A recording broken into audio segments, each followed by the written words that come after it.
প্রিয় দর্শক, আপনাদের শুভেচ্ছা, স্বাগত ক্রাইম সিনে। সমাজে প্রতিনিয়ত ঘটছে নানা অপরাধ, একটি অপরাধ জন্ম দিচ্ছে আরেকটির। ঘটে যায় সব অপরাধ আর অনিয়মের অনেক কিছু আবার হারিয়ে যায় অন্ধকারে। সেসব তথ্য এবং পেছনের সত্য আপনাদের সামনে উপস্থাপন করতেই আমাদের পাক্ষিক আয়োজন ক্রাইম সিন। বাংলাদেশের একজন প্রভাবশালী এমপিকে আরেক দেশে ডেকে নিয়ে খুন। ছোটোখাটো কোনো চোরাচালান গোষ্ঠীর কাজ কি এটা হতে পারে? দেশীয় ও আন্তর্জাতিক বড় কোনো মাফিয়া চক্র কি এর সাথে জড়িত নেই? এমন প্রশ্নই ঘুরে ফিরে এসেছে এমপি হত্যাকাণ্ডে। তবে আমরা এতটুকু নিশ্চিত হয়েছি, সীমান্ত এলাকা চোরাচালানের আধিপত্য বিস্তারের জন্যই এই হত্যাকাণ্ড। আর হত্যার আলামত নষ্ট করতে এবং ঘটনা ভিন্ন ভিন্ন খাতে নিয়ে যেতে নানা ধরনের ফাঁদ পাতে খুনিরা। এবার আমরা নজর দেব সেসব ঘটনায়।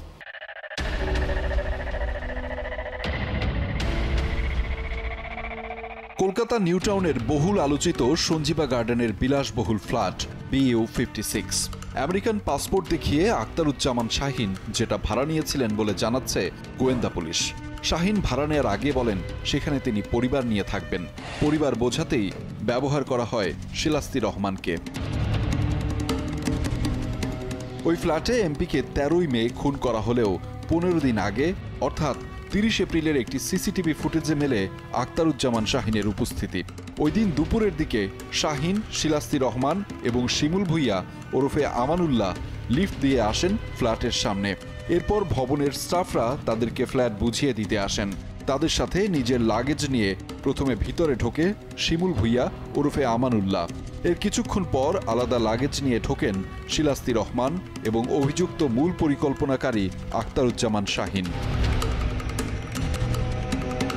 এরপর 13ই মে সোমবার 2:51 সঞ্জীবা গার্ডেনের আলোচিত সেই ফ্ল্যাটে ঢুকছেন এমপি আনোয়ারুল আজিম আনার। এ সময় তার সাথে ছিলেন শিমুল ভুইয়া ওরফে আমানুল্লাহ এবং তার সহযোগী ফয়সাল। এমপি তার জুতা রাখেন দরজায় রাখা র্যাকে। স্বতঃস্ফূর্তভাবেই তাকে ফ্ল্যাটে ঢুকতে দেখা যায়। এরপর আর বের হননি এমপি আনোয়ারুল। কয়েক ঘন্টা পর বের হন শিমুল ভুইয়া, হাতে লাগেজ। এরপর তার সাথে পলিথিন ও কাগজের শপিং ব্যাগ হাতে বের হন আরও একজন। তখনই শিমুল ভুইয়া বাইরে থেকে দরজা লক করেন। লিফট দিয়ে নেমে তারা বের হয়ে যান এমপির মরদেহ গুম করতে। তদন্তকারীরা জানতে পারে যে লাশ গুম করতে ভাড়া করা হয় কসাই জিহাদ এবং সিয়াম নামের এক যুবককে। তারা আরও 2-1 জনকে টাকার বিনিময়ে ঠিক করে মরদেহ 2 দিন ধরে গুম করে। মাস্টার প্ল্যান যিনি করেছেন তাকে হত্যা করা তিনি, এবং যিনি অপরাধটা হত্যাকাণ্ড সংগঠিত করবেন যিনি করবেন উনি, এবং আরেকজন তাদেরই গার্লফ্রেন্ড, তারা 3 জনে মিলে 30 তারিখ বাংলাদেশ থেকে তারা বিমান যুগে চলে যায় কলকাতা। সেখানে তারা গিয়া যেই বাসাটায় তারা উঠেছে সেই বাসাটাতে ভাড়া করে সে বাসায় উঠেছে। অর্থাৎ তারা বোঝাতে চেয়েছে যে এখানে ফ্যামিলি থাকবে। সেখানে তারা এখানে যায়, গিয়ে ওইখানে আরও 2 জনকে তারা হায়ার করে 13 তারিখ 2:51 তারা সবাই ঢুকেছে এবং আধা ঘন্টার মধ্যেই কিন্তু মানে এই নৃশংস বর্বরোচিত হত্যাকাণ্ডটি সংঘটিত হয়ে যায়। প্রশ্ন আসে, এরকম নির্মম ঘটনার পেছনের রহস্য তাহলে কি? দুই দেশের তদন্তকারীরা জানতে পারে মূলত 2টি কারণ রয়েছে এমপি খুনের পেছনে। বিভিন্ন সময়ে চরমপন্থীদের ক্রসফায়ার সহ নানাভাবে শায়েস্তা করিয়েছেন আনোয়ারুল আজিম। সেটা নিয়ে ক্ষোভ ছিল পূর্ব বাংলা কমিউনিস্ট পার্টির নেতাদের। আরেক কারণ কলকাতায় স্বর্ণ চোরাচালানির আধিপত্য নিয়ন্ত্রণ। জানা যায় খুনের মূল পরিকল্পনাকারী আখতারুজ্জামান শাহিন। আখতারুজ্জামান শাহিন সীমান্ত পথে ভারতে সোনা পাচার করতেন। চোরাই সোনা সীমান্ত পার করতে সহায়তা করতেন সংসদ সদস্য আনোয়ারুলের ঘনিষ্ঠ লোকজন। বিনিময়ে তারা কমিশন পেতেন। গত 6 মাসে সোনার একাধিক বড় চালান মেরে দেয়া হয়। এসব চালানে প্রায় 200 কোটি টাকার সোনা ছিল। এতে ক্ষিপ্ত শাহিন সোনা ফিরে পেতে সংসদ সদস্যকে বারবার চাপ দেন এবং বিকল্প মাধ্যমে চোরাচালান করতে থাকেন। এ নিয়েই দ্বন্দ্ব নিরসনে কয়েক মাস ধরে তারা বসতেও চেয়েছিলেন।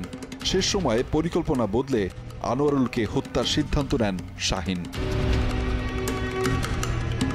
দীর্ঘদিনের পরিকল্পনার মাধ্যমে আনোয়ারুল আজিমকে হত্যা করা হয়েছে। খুনিরা অনেকদিন ধরেই সুযোগ খুঁজছিল। তিনি বলেন ঢাকার গুলশান ও ধানমন্ডির 2টি বাসায় 1-2 মাস ধরে এই হত্যার পরিকল্পনা করা হয়। ঢাকায় ধরা পড়ার সম্ভাবনা থাকায় হত্যার স্থান হিসেবে বেছে নেওয়া হয় কলকাতাকে। তাদের প্ল্যানটা ছিল এরকম যে তারা একদিকে যারা বিদেশের মাটিতে হত্যাকাণ্ড সংঘটিত করবে এবং লাশটাকে এমনভাবে গুম করা হবে যাতে কেউ কোনোদিন খুঁজে না পায়, যার কারণে তারা মানে বিভিন্ন পার্টে ভাগ করে ফেলেছে, অর্থাৎ হাড্ডির সাথে মাংসকে আলাদা করে ফেলেছে। অভিযুক্ত আখতারুজ্জামান শাহীন 1988 সালে OP1 লটারির মাধ্যমে যুক্তরাষ্ট্রে যান। তবে বেশিরভাগ সময় তিনি দেশেই থাকতেন।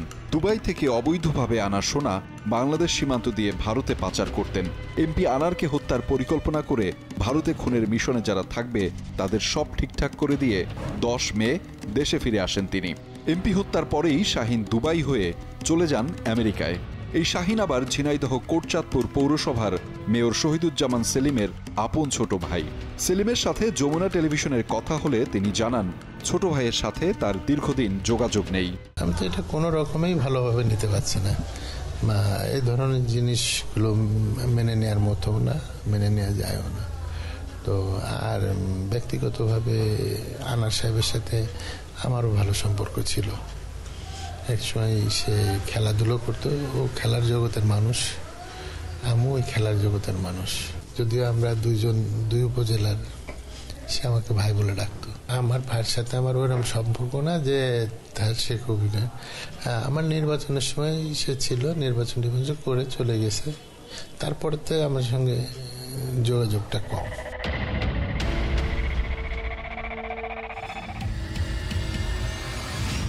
দর্শক, আমরা আরও অনেক কিছু জানতে আবারও যাচ্ছি সহকর্মী মনিরুল ইসলামের কাছে। আচ্ছা মনির, এই যে দুদেশের গোয়েন্দারাই কাজ করছে, বাংলাদেশে 3 জন গ্রেপ্তার হয়েছে, ওদিকে কসাই জিহাদকে গ্রেপ্তার করেছে কলকাতা পুলিশ। 2টা গ্রুপই রিমান্ডে আছে দুই দিকে।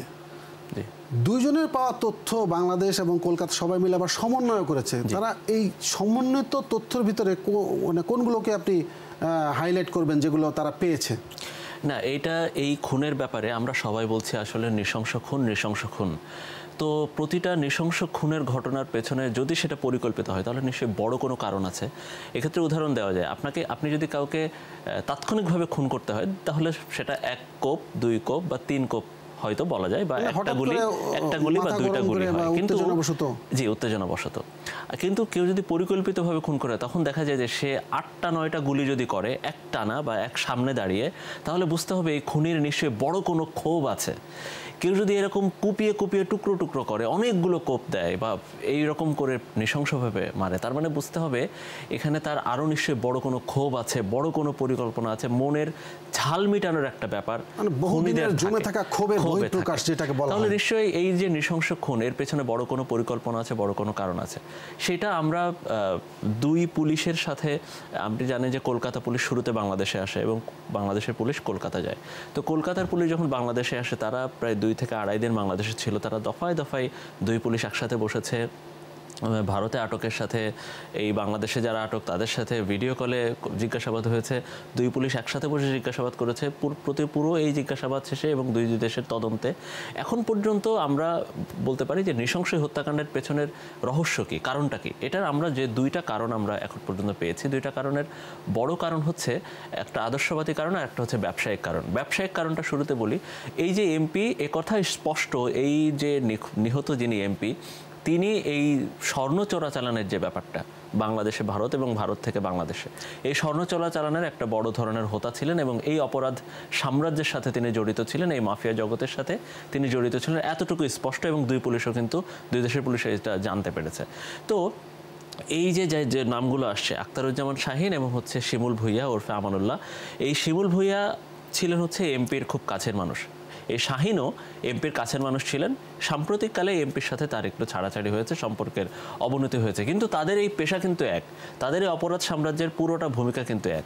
এই শাহীনের পরিকল্পনা ছিল যে এই ঝিনাইদহ সহ আশপাশের যে চুয়াডাঙ্গা সহ আশপাশের যে এলাকাগুলোতে যত ধরনের চোরাচালান হয়, পুরোটার আধিপত্য হচ্ছে এখন এই এমপি আনারের কাছে, এমপি আনারুল আজিমের কাছে। এই অপরাধ সাম্রাজ্যের আধিপত্যটা নিতে চেয়েছিল আখতারুজ্জামান শাহীন, এবং এই শাহীন এই আধিপত্যটা নেওয়াটাই হচ্ছে ব্যবসায়িক বড় কারণ। এবং এটা দুই দেশের পুলিশই এই একমত হয়েছে তাদের সমন্বিত তদন্তে। দ্বিতীয় একটি কারণ হচ্ছে আর আছে, যেটা এই যে সরাসরি খুনের সাথে জড়িত শিমুল ভূঁইয়া ওরফে আমানুল্লাহ, তিনি দুই দেশের পুলিশের কাছে স্বীকার করেছেন একটা বিষয়, যেটা আমরাও মোটামুটি এই বিষয়ে আমাদের কাছে মনে হয়েছে এটা হতে পারে। আপনি জানেন যে এই শিমুল ভূঁইয়া তিনি হচ্ছে পূর্ব বাংলা কমিউনিস্ট পার্টির খুলনা বিভাগীয় এলাকার নেতা এবং তিনি অনেক বড় নেতা ছিলেন বহু বছর ধরে। তিনি এই একটা সময় হচ্ছে এই এমপি এবং শাহীন তারাও এইটা পূর্ব বাংলা কমিউনিস্ট পার্টির একেবারে ছোটোখাটো একটা সময় তারা জড়িত ছিলেন, ওইভাবে বড় পদে না থাকলে একটা সময় জড়িত ছিলেন। আমার এমপি আনার যখন বড় ধরনের রাজনীতিতে জড়িয়ে পড়লেন বা আওয়ামী লীগের সাথে জড়িয়ে পড়লেন বা হচ্ছে এমপি হলেন, ক্ষমতাসীন রাজনীতির সাথে জড়িয়ে পড়লেন, তখন তিনি ওই ঝিনেদা, চুয়াডাঙ্গা, খুলনা বিভাগ, যশোর এলাকার পূর্ব বাংলা কমিউনিস্ট পার্টির নানা নেতাকে তিনি ধরিয়ে দিতে শুরু করলেন। র্যাব, পুলিশের নানা অভিযানে, নানা ক্রসফায়ারের ঘটনায় এই পূর্ব বাংলা কমিউনিস্ট পার্টির নেতারা তারা একটা সময় মনে করতে শুরু করলো যে এমপি আনোয়ারুল আজিম আমাদের নেতাদের ধরিয়ে দিচ্ছে, আমাদের নেতাদেরকে তিনি হত্যা করাচ্ছে বা হচ্ছে ক্রসফায়ারে দিচ্ছে, আইন শৃঙ্খলা বাহিনীর হাতে ধরিয়ে দিচ্ছে বা অভিযানের তিনি ইয়েতে কাজ করছেন, পেছনে কাজ করছেন। সে বহুদিন থেকেই এই শিমুল ভূঁইয়ারাও টক্কে টক্কে ছিল বা হচ্ছে ইয়েতে ছিল যে এই আদর্শগত যে ঝামেলা, সেটা হচ্ছে যে পূর্ব বাংলা কমিউনিস্ট পার্টির এই যে নেতাকর্মীদের যে ধরিয়ে দিচ্ছেন, কোনোদিন সুযোগ পেলে এই এমপি আনোয়ারুল আজিমকে তারাও দেখে নেবেন। আসলে তার মানে দুইটা বিষয়ে মোটামুটি এটা কিন্তু আমার তদন্ত নয় বা আমার কোনো মন্তব্য নয় বা যমুনা টেলিভিশনের কোনো মন্তব্য নয়, এটা হচ্ছে দুই দেশের পুলিশ তারা একসাথে বসে এই দুটো কারণে তারা নিজেরাও কনভিন্স এবং তারা নিজেরাও এই বিষয়ে একমত হয়েছেন যে এই দুটো কারণ এখন পর্যন্ত হতে পারে। আপনি থাকুন, আপনার কাছে আবারও ফিরব। দর্শক, শুধুমাত্র একটি খুনের ঘটনা নয়, এর পিছনে রয়েছে আরও অনেক রহস্য, সেটাও আমাদের জানতে হবে, তবে ছোট্ট একটি বিরতির পর।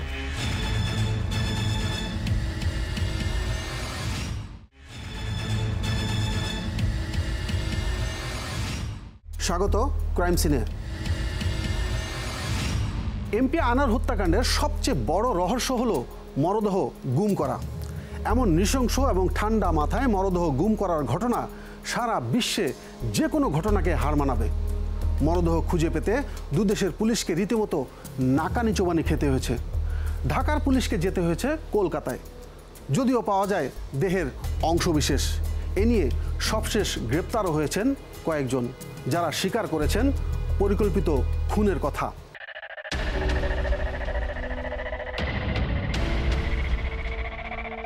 এমপি আনোয়ারুল আজিমকে কলকাতায় হত্যা করা হয়েছে জেনে 22 মে শেরেবাংলানগর থানায় অপহরণ মামলা করেন মেয়ে মুমতারিন ফেরদৌস ডরিন। ওই দিনই মোহাম্মদপুর ও সাভার থেকে 3 জনকে গ্রেফতার করে ডিবি পুলিশ। গ্রেফতারকৃতরা হলেন শিমুল ভূঁইয়া ওরফে আমানুল্লাহ, তানবীর ভূঁইয়া ও সেলেস্তি রহমান। 24 মে শুক্রবার বিকেলে ডিবি পুলিশ 3 আসামিকে আদালতে হাজির করে। অন্যদিকে মামলায় কলকাতা পুলিশ গ্রেফতার করে জিহাদ হাওলাদার ওরফে কসাই জিহাদকে। তাকেও 12 দিনের জন্য সিআইডির রিমান্ডে পাঠানো হয়। আসামিদের রিমান্ডে নিয়ে জানা যায় খুনের পর নির্মমভাবে মরদেহ গুম করার ঘটনা। সাদা রঙের একটি ক্যাব ভাড়া করা হয়, যাতে করে বিভিন্ন জায়গায় আলাদা আলাদা করে মরদেহ ফেলে আসা হয়। আমরা অনেকগুলি বিষয় নিয়ে কিন্তু আমরা কাজ করছি। আমরা মনে করি তাদের বারবারই প্ল্যান ছিল যে বাংলাদেশে এটা করা যায় কিনা, কিন্তু যে মূল মদতদাতা, যে মাস্টার মাইন্ড, সে কিন্তু বারবার বলছে না, এটা বাংলাদেশে করা যাবে না। যার কোনো ফলশ্রুতিতে 2 বার সে কিন্তু ওখানে গিয়েছেন, 3য়বার ওনারা সাকসেস হয়েছেন। কিন্তু সমস্যা বাধে তখন। দিনের পর দিন খুঁজেও মরদেহের কোনো অংশ খুঁজে পাওয়া যাচ্ছিল না। ঢাকায় আসে কলকাতার পুলিশের একটি দল। তারাও 2 দিন ধরে ঢাকায় গ্রেফতারকৃতদের জিজ্ঞাসাবাদ করে। তদন্তের এই পর্যায়ে এসে সবচেয়ে গুরুত্বপূর্ণ হয়ে ওঠে মরদেহের অনুসন্ধান। না পাওয়া গেলে জড়িতদের শাস্তিসহ মামলার ভবিষ্যৎ নিয়ে শঙ্কা প্রকাশ করেন তদন্তকারীরা। তাই মরদেহের খোঁজ পেতে সময়ের সঙ্গে পাল্লা দিয়ে খাল বিল চষে বেড়াতে থাকে কলকাতার পুলিশ ও সিআইডি। তাদেরকে সাহায্য করতে এবং আরও তথ্য অনুসন্ধানে 26 মে রোববার সকালে কলকাতায় যান ঢাকার ডিবি পুলিশের একটি দল। ঢাকায় গ্রেফতার শিমুল ভুইয়া ওরফে আমানুল্লাহ জানতো মরদেহের অংশবিশেষ পলিথিনে ও লাগেজে করে কোথায় কোথায় ফেলা হয়েছে। অন্যদিকে কলকাতায় গ্রেফতার কসাই জিহাদ জানায় মরদেহ ৮০ টুকরা করে বিভিন্ন অংশে ভাগ করে সেগুলো ফেলা হয় বিভিন্ন স্থানে। কসাই জিহাদকে নিয়ে কলকাতা ও ঢাকার পুলিশ দফায় দফায় সন্ধান চালায়। বাগজোলা খাল এবং আলোচিত সেই সঞ্জীবা গার্ডেনের ফ্ল্যাটেও যায় ডিবি পুলিশের টিম। মরদেহ পাবার অপেক্ষা যেন শেষ হচ্ছিল না। পরে ২৮ মে মঙ্গলবার বিকেলে খবর আসে পাওয়া গেছে মরদেহের খণ্ডিত অংশ। এমপি আনোয়ারুল আজিম আনারের বলেই ধারণা কলকাতা সিআইডির। মরদেহের অংশ বলতে টুকরো টুকরো করা প্রায় ৪ কেজির মতো অংশ উদ্ধার করা হয়, যেগুলো রাখা ছিল কোনো একটি জারে। যেনাকে খুন করা হয়েছে ছোট ছোট পিস করে মানে প্যানের মধ্যে দিয়ে মানে ফ্ল্যাশ করিয়ে দিয়েছে, ফ্ল্যাশ করে মানে সেই মাংসটা ফ্লাশ থেকে পাইপের মধ্যে দিয়ে মানে ম্যানুয়ালে সেফটি ট্যাঙ্কে গিয়ে জমা হয়। পরিমাণ পাওয়া গেছে ৩ থেকে ৪ কিলো। ঢাকার গোয়েন্দা পুলিশ দাবি করে তাদের অনুরোধেই সুয়ারেজ লাইন সহ সেপটিক ট্যাঙ্কে তল্লাশি চালানো হয়। যে মূল পিও যেটা, সেখানে আমরা আজকে তাদেরকে রিকোয়েস্ট করার পরে তারা কিন্তু সেখানে এই সেফটি ট্যাঙ্কি সুয়ারেজ লাইনে তারা ফ্লাশ করে সেফটি ট্যাঙ্কি থেকে তারা মানে সেখান থেকে বেশ কিছু মাংসের টুকরা তারা কিন্তু উদ্ধার করেছে এবং সাথে সাথে এই মাংসের টুকরাগুলি কিন্তু ফরেনসিকের জন্য কিন্তু রাখা আছে এবং ফরেনসিক করা হবে, পাশাপাশি ডিএনএ টেস্ট করা হবে। তারপরে বলা যাবে এটা আমাদের বাংলাদেশের মাননীয় সংসদ সদস্যের কিনা। মরদেহের ডিএনএ প্রক্রিয়া ছাড়াও কলকাতায় আরও কিছু ইলেকট্রনিক ডিভাইসের আলামত সংগ্রহ করে ডিবি। জানা যায় এ মামলায় পলাতক এখন পর্যন্ত ২ আসামি। একজন হত্যার মূল পরিকল্পনাকারী আক্তারুজ্জামান শাহিন, আরেকজন সিয়াম। কলকাতায় তদন্ত শেষ করে ৪ দিন পর দেশে ফিরে আসে ঢাকার গোয়েন্দা দল। জানা যায় প্রধান পরিকল্পনাকারী আক্তারুজ্জামান ওরফে শাহিনকে যুক্তরাষ্ট্র থেকে ফেরত আনতে ভারতের সহযোগিতা চেয়েছে বাংলাদেশ পুলিশ। যুক্তরাষ্ট্রের সঙ্গে ভারতের বন্দি বিনিময় চুক্তি থাকায় এই পদক্ষেপ নেওয়া হয়েছে। এই মামলাটা কিন্তু মূলত আমরা একটা কনক্লুসিভ পর্যায়ে নিয়ে এসেছি। প্রাথমিক যেটা মনে করি যে সেখানে স্বাভাবিকভাবে এই মাংসগুলি এভাবে ফ্লাশের মাধ্যমে যায় না, সেক্ষেত্রে আমরা মনে করছি তারই হবে। তারপরেও আমরা এখানে একটা ডিএনএ টেস্ট হবে, ফরেনসিক হবে, তারপরে চূড়ান্ত জানা যাবে। এক্ষেত্রে আমি মনে করি আলহামদুলিল্লাহ আমরা যে বিষয়গুলি চেয়েছিলাম আমরা সবগুলি আমার তথ্যপত্র আমরা পেয়েছি এবং আমরা মনে করি আমরা এক্ষেত্রে আমরা বলবো যে শতভাগ আমরা সফল। বাংলাদেশে অপরাধ করে তারা ইন্ডিয়ায় গিয়ে সেফ হেভেন বানাবে, আমরা সেটা করতে দিব না। তাদের সহায়তায় তাদেরকে আমরা ধরে নিয়ে আসবো। এতে মনে করি অপরাধীরা বাংলাদেশ থেকে আবার সেম ওয়ে আবার ইন্ডিয়ার কোনো অপরাধী সেখানে অপরাধ করে বাংলাদেশে এসে সেফ হেভেন বানাবে, এটা হতে দেওয়া যাবে না। তাই আমাদের যে কোনো জায়গা থেকে আমরা আসামিদেরকে প্রাপ্ত করবই।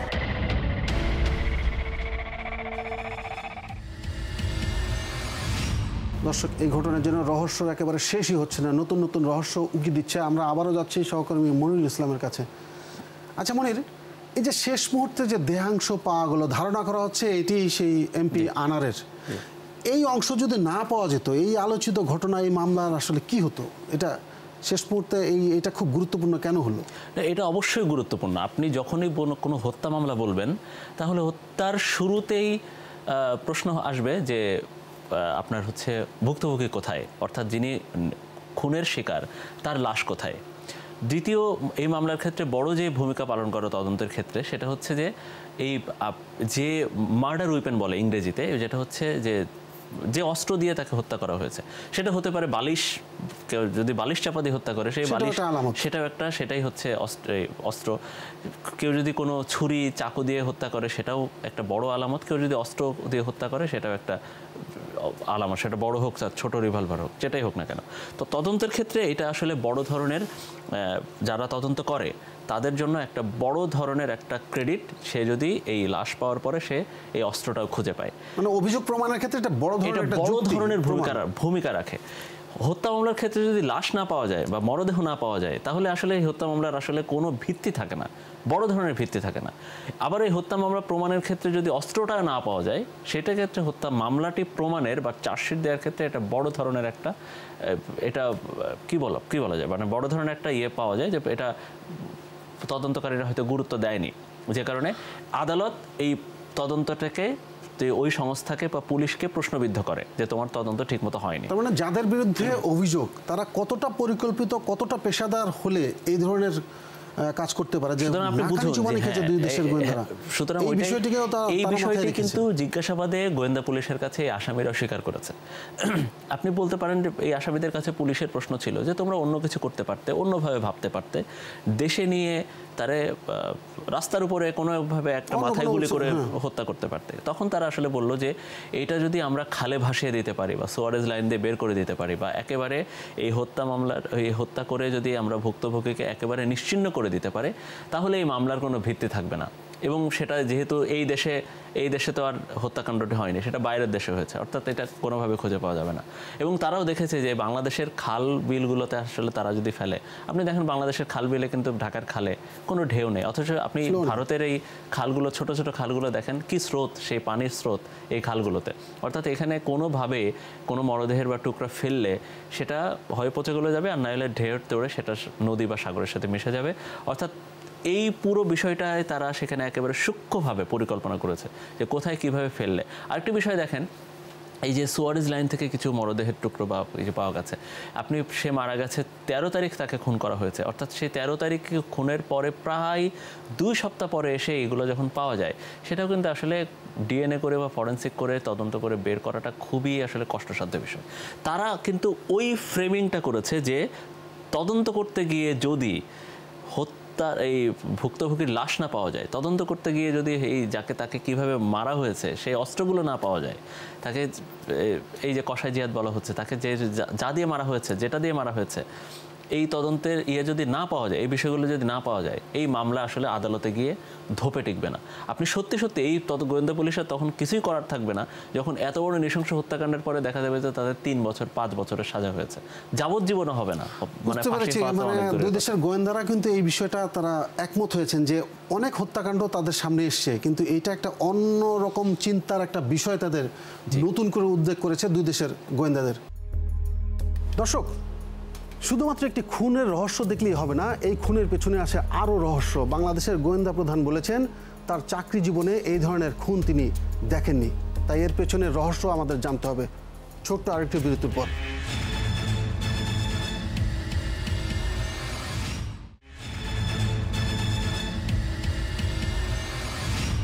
আবারও স্বাগত ক্রাইম সিনে।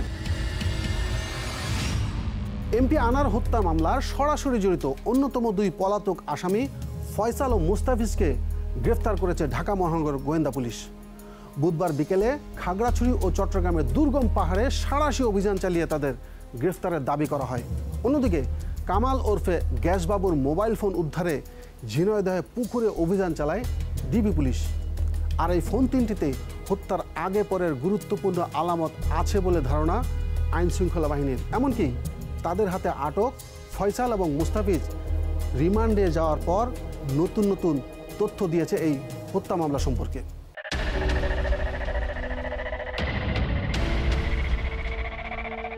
এমপি আনার হত্যার আগে ও পরের SMS, ছবি ও ভিডিও সহ অনেক আলামত আছে গ্রেফতার আওয়ামী লীগ নেতা কামাল আহমেদ ওরফে গ্যাস বাবুর ফোনে। তবে ডিবির হাতে গ্রেফতার হওয়ার আগেই জেলা আওয়ামী লীগের সাধারণ সম্পাদক সাইদুল করিম মিন্টুর পরামর্শে ফোন 3টি পুকুরে ফেলে দেয় গ্যাসবাবু। আর এসব আলামত উদ্ধারে গত 26 জুলাই ডিবি পুলিশ গ্যাসবাবুকে সাথে নিয়ে অভিযান চালায় ঝিনাইদহে। তদন্তকারী কর্মকর্তার ধারণা এই ফোন 3টি উদ্ধার করা গেলে মিলবে আরও বস্তুনিষ্ঠ আলামত। কামাল আহমেদ বাবু বিজ্ঞ ম্যাজিস্ট্রেটের সামনে আদালতে যে 164 করে যে কথাটা বলেছেন যে উনি এই যে আলামত 3টি মোবাইল ফেলে দিয়েছেন পুকুরে, সে মোবাইলটা উদ্ধার করতে পারলে আমি মনে করি মামলাটা আরও একটু পরিপক্ক হবে। আলামতটি পেলে হয়তো তদন্তে আরও কিছু আমাদের সহযোগিতা হবে। এই কারণেই আমরা মূলত আমাদের আদালতের অনুমতিক্রমেই মামলার আয়ুকে নিয়ে আমরা আজকে ঘটনাস্থল পরিদর্শন এবং পারিপার্শ্বিক বিষয়গুলি আমরা দেখভাল করছি। এদিকে যুক্তরাষ্ট্র পালিয়ে যাওয়ার আগে গত 20 মে রাতে গুলশানের বাসা ছেড়ে বান্ধবী চেলসি চেরি ওরফে আরিয়াকে নিয়ে রাজধানীর একটি হোটেলে রাত কাটান শাহিন।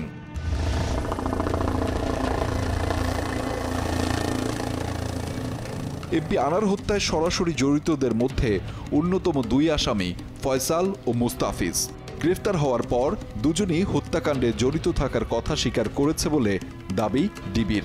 বলছে খাগড়াছড়িতে একটি হিন্দু মন্দিরে ছদ্মবেশে অবস্থান করছিল তারা। পরিচয় আড়াল করে নিজেদের নাম রেখেছিল পলাশ রায় ও শিমুল রায়। কলকাতা থেকে ফেরার পর পাহাড়ে আত্মগোপনে ছিল এই দুজন। বাংলাদেশে এসে প্রায় 20 তারিখের অর্থাৎ 19 তারিখ রাতেই তারা শাহিনের সাথে তারা কথা বলে, সেখান থেকে তাদেরকে মাত্র খরচের জন্য দুইজনকে মাত্র 30,000 টাকা দেয়। এই 30,000 টাকা নিয়ে তারা যেহেতু মানে এই এলাকাগুলি চিনে, একসময় ট্রাক ড্রাইভারি করেছে, সেই কারণে তারা এই গহীন অরণ্যকে তারা চিনার কারণে এবং তারা পাথাল কালী মন্দিরে গিয়ে তাদের হিন্দু নাম ধারণ করে তারা সেখানে থাকতেন। পলাশ রায়, শিমুল রায় এই নাম ধারণ করে দুজনেই হিন্দু সেজে তারা সেখানে ওই কালী মন্দিরে থাকে। আর রাতের বেলা এনে ঘুম মানে তারা বলে যে আমরা মাকে বেশি ভালোবাসি, আমরা কালী মন্দির ছাড়া থাকতে পারি না। এই ছদ্মবেশ ধারণ করে তারা এখানে প্রায় 23 দিনের মতো ছিল। মুস্তাফিজ ও ফয়সাল দুজনেই খুনের পরিকল্পনা বাস্তবায়নকারী হিসেবে চিহ্নিত শিমুল ভূঁইয়ার এলাকার। এমপি আনার খুন হওয়ার আগে 2 মে কলকাতায় যায় মুস্তাফিজ ও ফয়সাল। দেশে ফিরে আসে 19 মে। এরপর থেকেই তারা আত্মগোপনে ছিল বলে জানান ডিবির এই কর্মকর্তা। তাকে হত্যা করার আগে যে ব্যক্তিটি তার মানে মানে ক্লোরোফর্ম তার নাকে মিশিয়েছিল যাতে সে অজ্ঞান হয়ে পড়ে, সে ফয়সাল ভূঁইয়া।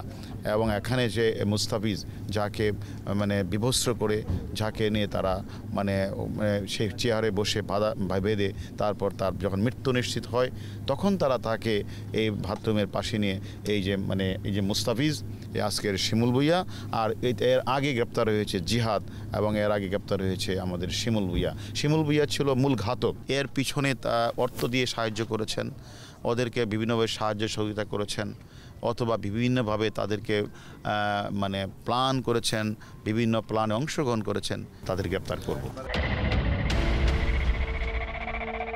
এদিকে 2 আসামি ফয়সাল ও মুস্তাফিজকে গ্রেফতারের মধ্য দিয়ে হত্যাকাণ্ডের সাথে সরাসরি জড়িত 7 জনকেই গ্রেফতার করেছে ডিবি। আর এখন গ্রেফতারের টার্গেট পেছনের মাস্টারমাইন্ডদের। অতিরিক্ত কমিশনার হারুনার রশিদ জানান, গত 27 জুলাই গ্রেফতারকৃত ফয়সাল ও মোস্তাফিজের 6 দিনের রিমান্ড মঞ্জুর করেছেন আদালত।